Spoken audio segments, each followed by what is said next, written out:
જ્ઞાનની સ્થિતિનું મહાત્મરૂપી ખટાઈનું. સ્વામિનારાયણ હરે સંવત 1876 પોષ સુધી છઠને દિવસ સંધ્યા સમયે શ્રીજી મહારાજ શ્રી ગરડા મધ્યે દાદા ખાચરના દરબારમાં ઉગમણે દ્વાર ઓરડાની ઓસરીએ ઢોલિયા પર વિરાજતા હતા અને માથે ધોરો ફેટો બાંધ્યો હતો અને ધોરો ખેસ પહેર્યો હતો તથા ગરમ પોષની રાતી ડગલી પહેરી હતી ને ધોરો ચોફાડ ઓળ્યો હતો ને પોતાના મુખારવિંદની આગળ પરમહંસ તથા દેશ દેશના હરિભક્તની સભા ભરાઈને બેઠી હતી. પછી શ્રીજીમાં પરમહંસ પ્રત્યે બોલ્યા છે, જે રીતે જ્ઞાને કહીને સ્થિતિ થાય છે તે કહીએ છીએ. તે જ્ઞાન કેવું છે તો પ્રકૃતિ પુરુષથી પર છે, અને જ્ઞાનને વિશે સ્થિતિ થાય છે ત્યારે પ્રકૃતિ પુરુષ ને પ્રકૃતિ પુરુષનું જે કાર્ય તે કાંઈ નજરમાં આવતું નથી, અને એનું નામ જ્ઞાન પ્રલય કહેવાય છે. અને એવી સ્થિતિ થાય છે તેને એક રસ ચૈતન્ય ભાસે છે, અને તેને વિશે એક ભગવાનની મૂર્તિ જ રહે છે, પણ બીજો કોઈ આકાર રહેતો નથી. અને ક્યારેક તો એ પ્રકાશમાં ભગવાનની મૂર્તિ પણ દેખાય નહીં, એકલો પ્રકાશ જ દેખાય છે. ને ક્યારેક તો પ્રકાશ પણ દેખાય ને ભગવાનની મૂર્તિ પણ દેખાય. એને જ્ઞાને કહીને સ્થિતિ જાણવી. અને જે ભગવાનની મૂર્તિ પ્રગટ દેખાય છે તે મૂર્તિને વિશે અખંડ વૃત્તિ રહે, તેણે કહીને એવી સ્થિતિ થાય છે. અને જેને જેવો ભગવાનનો મહિમા સમજાણો હોય તેના હૃદયમાં તેટલો જ પ્રકાશ થાય છે ને તેટલો જ તેને પ્રણવને નાદ સંભળાય છે. અને જેટલો જેને ભગવાનનો નિશ્ચય અને મહિમા સમજાય છે તેને તેટલા ભૂંડાઘાટ બંધ થઈ જાય છે. અને જ્યારે ભગવાનનો નિશ્ચય યથાર્થ થાય છે ને યથાર્થ મહિમા સમજાય છે ત્યારે તેને ભૂંડા ઘાટ માત્ર ટળી જાય છે. જેમ લીંબુની એક ચીરીએ ચૂસી હોય તો થોડા થોડા દાંત અંબાય, પણ હળવા હળવા ચણા ચવાય ખરા. અને જો આખું લીંબુ ચૂસ્યું હોય તો ચણા ચવાય નહીં, ને મગનો દાણો પરાણે પરાણે ચવાય. અને જો ઘણા લીંબુ ચૂસ્યા હોય તો રાંધેલો ભાત પણ ચવાય નહીં. તેમ ભગવાનનો નિશ્ચય અને મહાત્મરૂપી જેને ખટાઈ ચડી હોય તેની 4 અંતઃકરણ ને 10 ઇન્દ્રિયોરૂપ જે દાઢો તે સરે અંબાઈ જાય છે. ત્યારે જીવ મનરૂપ પોતાની દાઢે કરીને વિષયના સંકલ્પરૂપી ચણાને ચાવવાને સમર્થ થતો નથી. તેમજ ચિત્તરૂપ પોતાની દાઢે કરીને વિષયનું ચિંતન કરવા સમર્થ થતો નથી. તેમજ બુદ્ધિરૂપ પોતાની દાઢે કરીને નિશ્ચય કરવા સમર્થ થતો નથી. તેમજ અહંકાર રૂપ પોતાની દાઢે કહીને વિષય સંબંધી અભિમાન કરવા સમર્થ થતો નથી. તેમજ પંચ જ્ઞાન ઇન્દ્રિયો ને પંચ કર્મ ઇન્દ્રિયો રૂપ જે દાઢો છે તે દાઢે કરીને તે ઇન્દ્રિયોના વિષયરૂપ જે ચણા તેને ચાવવાને સમર્થ થતો નથી. અને જેને યથાર્થ ભગવાનનો નિશ્ચય ના હોય ને યથાર્થ ભગવાનનો મહિમા જણાણો ના હોય તેના ઇન્દ્રિયો તથા અંતઃકરણ તે પોતપોતાના વિષય થકી યથાર્થપણે નિવૃત્તિ પામતા નથી. અને જે ભગવાનનું સ્વરૂપ છે તે તો માયા ને માયાના જે ગુણ તે થકી પર છે અને સર્વ વિકારે રહિત છે, પણ જીવના કલ્યાણને અર્થે મનુષ્ય જેવા ભાસે છે. તે ભગવાનને વિશે જે અલ્પમતીવાળા છે તે જેવા જેવા દોષ કલ્પે છે તે ભગવાન વિશે તો એકેય દોષ નથી, પણ કલ્પનારાની બુદ્ધિમાંથી એ દોષ કોઈ કાળે ટળવાના નહીં. તેમાં જે ભગવાનને કામી સમજે છે તે પોતે અત્યંત કામી થઈ જાય છે, અને જે ભગવાનને ક્રોધી સમજે છે તે પોતે અત્યંત ક્રોધી થઈ જાય છે, અને જે ભગવાનને લોભી સમજે છે તે પોતે અત્યંત લોભી થઈ જાય છે, અને જે ભગવાનને ઈર્ષાવાન સમજે છે તે પોતે અત્યંત ઈર્ષાવાન થઈ જાય છે. એ આદિ જે દોષ ભગવાન વિશે કલ્પે છે તે તો જેમ સૂર્ય સામું ધૂળની ફાટ ભરીને નાખીએ તે પોતાની આંખમાં પડે છે, તેમ ભગવાનને વિશે જે જાતનો દોષ કલ્પે છે તે દોષ પોતાને દુઃખ દે છે. અને પોતામાં ગમે તેવા ભૂંડા સ્વભાવ હોય ને જો ભગવાનને અતિશય નિર્દોષ સમજે તો પોતે પણ અતિશય નિર્દોષ થઈ જાય છે. પછી બ્રહ્માંડ સાંઈ પૂછ્યું છે, કોઈ વિષયમાં પણ પોતાના ઇન્દ્રિયો તણાતા ના હોય ને અંતઃકરણમાં પણ ખોટા ઘાટ થતા ના હોય ને ભગવાનનો નિશ્ચય પણ યથાર્થ છે તો પણ અપૂર્ણપણું રહે છે ને અંતર સૂનું રહે છે તેનું શું કારણ છે? ત્યારે શ્રીજી મહારાજ બોલ્યા છે, એ પણ હરિભક્તમાં મોટી ખોટ છે જે પોતાનું મન સ્થિર થયું છે ને ભગવાનનો નિશ્ચય પણ અતિશય દ્રઢ છે તોય પણ હૈયામાં અતિશય આનંદ આવતો નથી જે હું ધન્ય છું ને હું કૃતાર્થ થયો છું અને આ સંસારમાં જે જીવ છે તે કામ, ક્રોધ, લોભ, મોહ, મદ, મત્સર, આશા, તૃષ્ણા તેને વિશે હેરાન થતા ફરે છે અને ત્રિવિધ તાપમાં રાત દિવસ બળે છે અને મને તો પ્રગટ પુરુષોત્તમે કરુણા કહીને પોતાનું સ્વરૂપ ઓળખાયું છે ને કામ ક્રોધાદિક સર્વ વિકારથી રહિત કર્યો છે અને નારદ સનકાદિક જેવા સંત તેના સમાગમમાં રાખ્યો છે. માટે મારું મોટું ભાગ્ય છે. એવો વિચાર નથી કરતો ને આઠો પહોર અતિશય આનંદમાં નથી વર્તો એ મોટી ખોટ છે.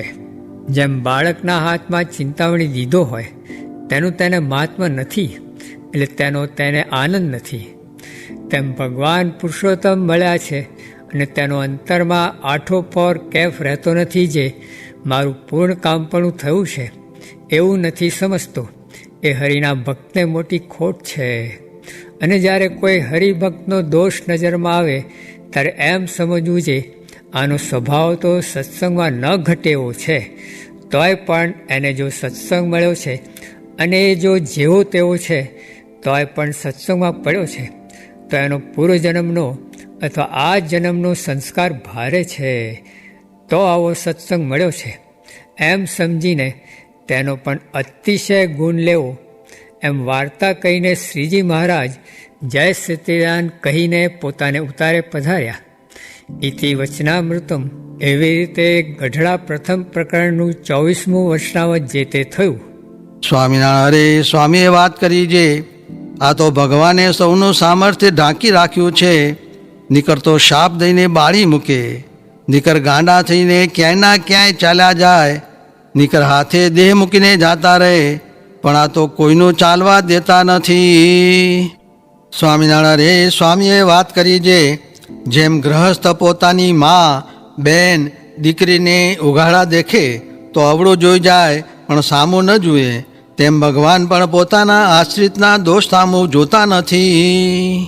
સ્વામિનારાયણ સ્વામીએ વાત કરી છે, આ જીવને માખીમાંથી સૂર્ય કરવો છે તે કર્યા વિના થાય જ નહીં. ત્યારે પૂછ્યું છે, માખીમાંથી સૂર્ય કેમ થાય? પછી સ્વામી બોલ્યા છે, આ સૂર્ય કોઈક કાળે માખીમાંથી થયો છે તે પુરુષોત્તમની ઉપાસનાને બળે કરીને થયો છે અને તે ઉપાસનાને મહિમા વતે તો પોતાને વિશે પરિપૂર્ણપણું ને કૃતાર્થપણું મનાય છે ને તે વિના તો પોતાને વિશે અપૂર્ણપણું ને કલ્પના એ બે રહે. તે ઉપર ગંગા જળિયા કૂવાનું વચનામૃત વંચાવીને બોલ્યા છે, જેવા મહારાજને જાણે તેઓ પોતે થાય છે ત્યારે તેને અપૂર્ણપણું ને કલ્પના કેમ રહે? ન જ રહે. ને આવું ભગવાનના સ્વરૂપ સંબંધી જે જ્ઞાન છે તે તો કોઈ દિવસ નાશ થાય તેવું નથી. ને તે જઠરાગ્નિએ કરીને કે વીજળીના અગ્નિએ કરીને કે વડવાના અગ્નિએ કરીને પણ આ જ્ઞાન નાશ થાય તેવું નથી. અને તે જ્ઞાન તો અખંડ ને અવિનાશી છે. તે જેમ પુરુષોત્તમ અક્ષર ને અક્ષરધામના મુક્તો સનાતન છે તેમ આ જ્ઞાન પણ સનાતન છે. એટલી વાત કરી ત્યાં વાસુદેવ હરે થયા તે જમવા પધાર્યા. સ્વામિનારાયણ હરે સ્વામીએ વાત કરી છે, આ સાધુ મનુષ્ય જેવા જણાય છે પણ મનુષ્ય જેવા નથી. ને આજ તો પ્રગટ ભગવાન છે, પ્રગટ સાધુ છે, પ્રગટ ધર્મ છે. ને આ સમામાં જેને નહીં ઓળખાય તેને પછવાડેથી માથું કૂટવું પડશે.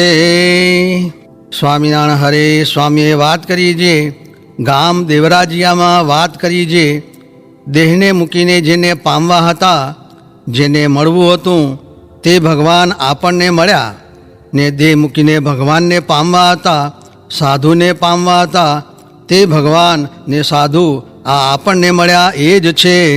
એમ ગાદી ઉપર હાથ પછાડીને કહ્યું.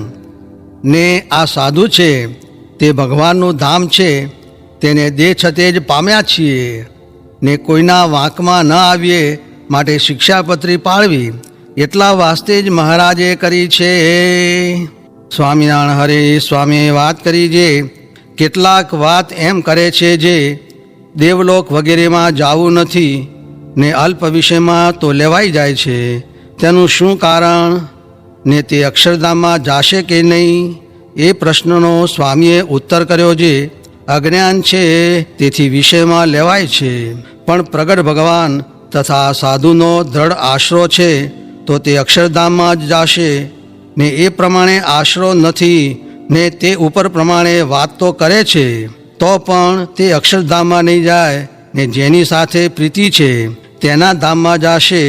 ત્યાં દ્રષ્ટાંત દીધું છે, ગાયકવાડનો છોકરો મૂળાસારું રૂએ પણ રાજ તેને જ મળશે.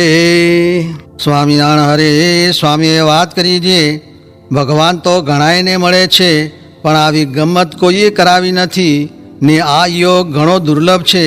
ફરી ફરીને આવો યોગ નહીં બને, કારણ કે હાલ સાક્ષાત ભગવાનનો યોગ છે ને હાલમાં ઘડી ઘડી પળ પળ જાય છે તે ઘણી દુર્લભ છે, માટે ભગવાન વિના બીજું રાખશે તેની અસદ ગતિ થશે. સ્વામિનારાયણ હરે સ્વામીએ વાત કરી છે ગિરનારમાં ટૂંટિયું આવ્યું તે મને વાડીમાં ધક્કો મારીને ગયું, તેથી અચાનક હું પડી ગયો, પછી બીજે દિવસે કેટલાક માણસ મરી ગયા. સ્વામિનારાયણ હરે સ્વામીએ વાત કરી છે માવો ભગત કહેતા જે કાંઈ ખડખડે કે છોકરો હોય તે પોતાના માવતરને ગળે વળગી જાય, એમ આપણે પણ ભગવાનમાં ને સાધુમાં વળગી જાવું એ જ ઉગર્યાનો ઉપાય છે. તે વિના ચારે કોરે કાળ ખાઈ જાય છે. બ્રહ્માનંદ હરિચરણ વિના સબે ચવીના કાળકા એમ કહ્યું છે. સ્વામિનારાયણ હરે સ્વામીએ વાત કરી છે એક સાધુ રાઘવાનંદ તે પણ ભાગવત તાડપત્રમાં લખેલ વાંચતા આંખમાંથી આંસુ પડતા ને મહાત્મ્ય પણ બહુ જાણતો, પણ મહારાજે એક ચોંટિયો લીધો એટલે વિમુખ થઈને ભાગી ગયો. જુઓ, ત્યારે એને કોઈ વાર એક ચીપટી નહીં આવી હોય ને માવતરે ચીટોણીઓ નહીં ભર્યો હોય, પણ જ્ઞાન નહીં તેણે એમ થયું. માટે દિવ્યને વિશે તો સંશય ન જ થાય, પણ મનુષ્ય ચરિત્ર જે સગુણ ચરિત્ર તેને વિશે પણ દિવ્ય ભાવ જણાય ત્યારે ખરો ભક્ત કહેવાય.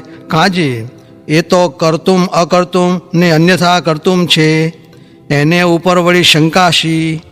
આમ સમજે ત્યારે ચોખ્ખી સ્વરૂપ નિષ્ઠા કહેવાય ને બીજી કસર હોય તો ટળે પણ આ ખામી ભાગે નહીં. તે મધ્યના તીરના વચનાવર્તમાં કહ્યું છે તેમ સમજે ત્યારે છૂટકો છે, ને બીજું તો હાથ પગ કહેવાય ને આ તો માથું કહેવાય. માટે આ કહ્યું તેમ સમજવું તે સારું. એવી રુચિવાળા ગુરુ કરવા ને એવા જ શાસ્ત્ર વાંચવા એમ કરીને સિદ્ધ કરવું.